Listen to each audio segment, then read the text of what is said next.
Depuis 2005, à l'ANR, nous finançons de nombreux projets sur le thème de la création et de la culture, et ceci dans les différentes disciplines des sciences humaines et sociales. C'est en fait près de 400 projets qui ont été financés depuis la création de l'ANR, et différents thèmes sont abordés. On aborde à la fois toutes les formes artistiques, que ce soit bien sûr le théâtre, la littérature, la peinture, mais toutes les époques également, puisque nous avons des projets qui abordent la question par exemple de l'art pariétal, ou bien sûr de la création contemporaine. Donc nous avions une masse très très importante de projets de recherche, tous plus intéressants les uns que les autres, et c'est une richesse très considérable. Là, j'évoque les sciences humaines et sociales dans leur diversité disciplinaire, que ce soit la sociologie, l'économie, mais bien sûr les études littéraires, les études théâtrales, les études cinématographiques, ou également bien sûr l'histoire de l'art ou l'histoire ancienne. Mais nous avions également des projets dans le domaine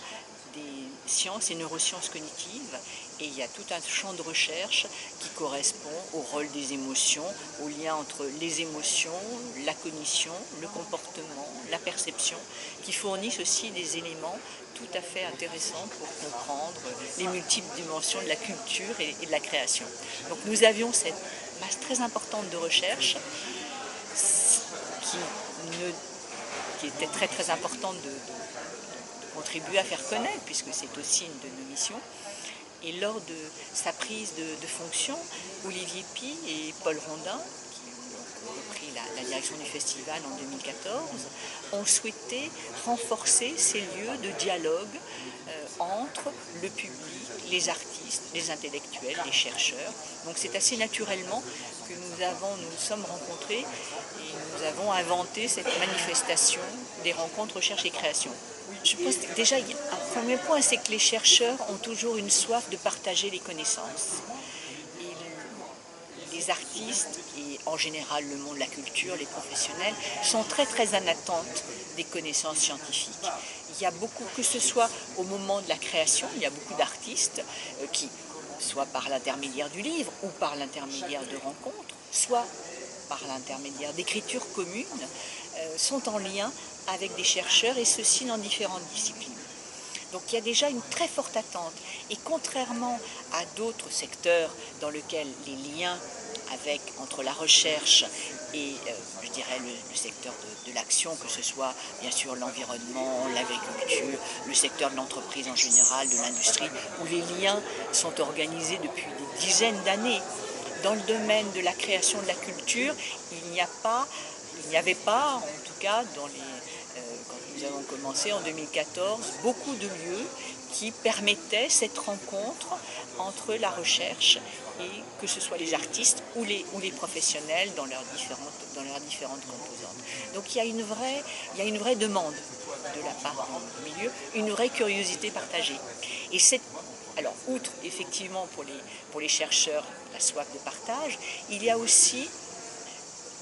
ça stimule des questions nouvelles. Et ça, ne serait-ce que la notion de qu'est-ce que créer, c'est une question qui renvoie bien sûr à de multiples interrogations, que ce soit sur les modalités d'organisation économique, sociale, sur les aspects bien sûr cognitifs, émotionnels, perception. Donc ce sont des questions très importantes.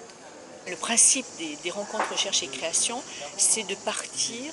du thème des œuvres, du fil des œuvres, et de construire le programme à partir de cela. Donc, quand on a défini avec le festival les artistes qui seront présents, donc cette année on avait 4 artistes, Kirill Serebrennikov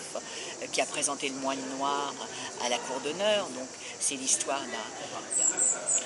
d'une forme d'hallucination, puisque le héros voit apparaître a des hallucinations et voit apparaître un moine noir. On avait une pièce autour d'Iphigénie,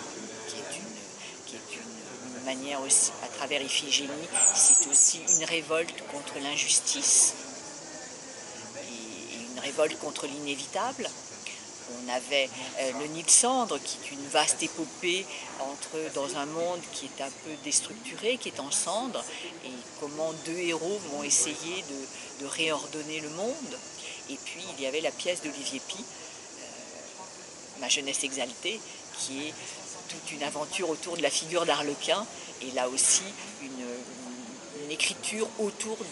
des questions contemporaines. Et à partir de ça, nous avons bâti un programme qui aborde le rôle du récit, de la fiction, comme manière de nourrir les imaginaires à la fois des individus et des sociétés, et comment on peut, en partant de cette notion de récit, eh bien, interroger et convoquer aussi bien les travaux sur la communication avec le tout jeune enfant, comment les murmures, les chantonnements permettent au petit enfant de recevoir déjà un premier récit sur le monde, et puis les mille et une nuits qui nous racontent des récits qui ont traversé les siècles, mais aussi les fake news qui peuvent fournir des récits un peu étranges sur la réalité. Donc on a pu filer un lien entre ces différentes interventions. La recherche et la création ont en commun d'interpréter le monde, de l'observer, de le raconter, et que ça c'est absolument essentiel